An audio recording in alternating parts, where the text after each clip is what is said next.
It's curious how, past the middle of the 20th century, there's a very strong evidence of a revival in Western philosophy of what used to be called idealism, not in the moral sense, but in the metaphysical sense. That is to say, of the feeling that the external world is in some way a creation of the mind.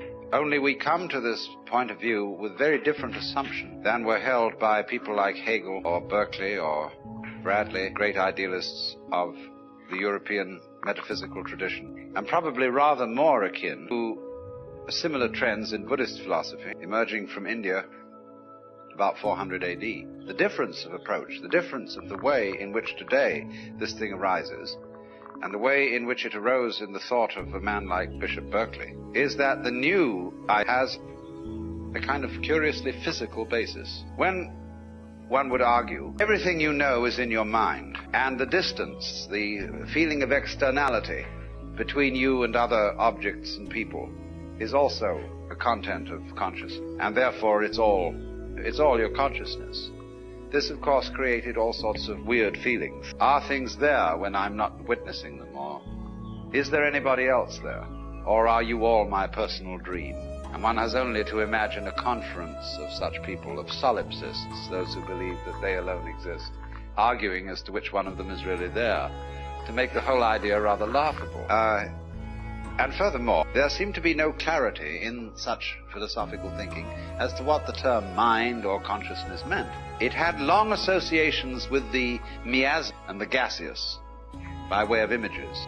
Mind and soul and spirit were always vague and formless, and matter, by contrast, was very rugged, craggly. And how these two ever influenced each other, nobody ever could decide, because all properly behaved ghosts walk straight through brick walls without disturbing either the bricks or the ghost.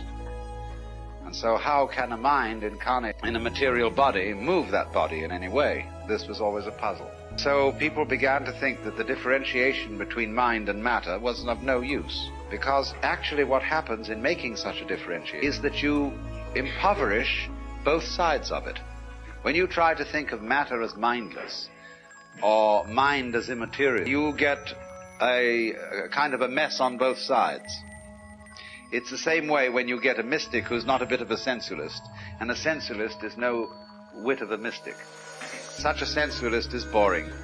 Such a mystic is a fanatic, too spiritual. It's the same when we divide the medical profession from the priesthood. Both are losers, not just because they lose their so-called opposite half. But the problem is, when you separate a doctor from a priest, you do more than create a specialization out of what was originally one field. You create two specializations. Because a priest-physician is more than a priest plus a physician. By having, as it were, the binocular vision from medicine and from religion, he just doesn't see two added areas.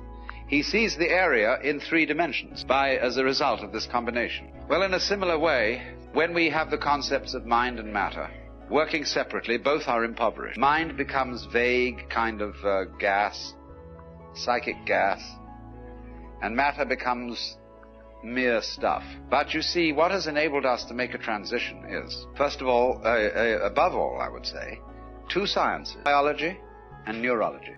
Because through biology, and to some extent physics, the method of physics has shown us that the idea that man can be an objective observer of an external world that is not himself, so that, as it were, he can stand back from it and look at it and say, what is out there? We see that this cannot be done. We can approximately do it, but we cannot really and fully do it for two reasons. One, the most important reason, is that the biologist will show us very clearly there is no way of definitively separating a human organism from its external environment.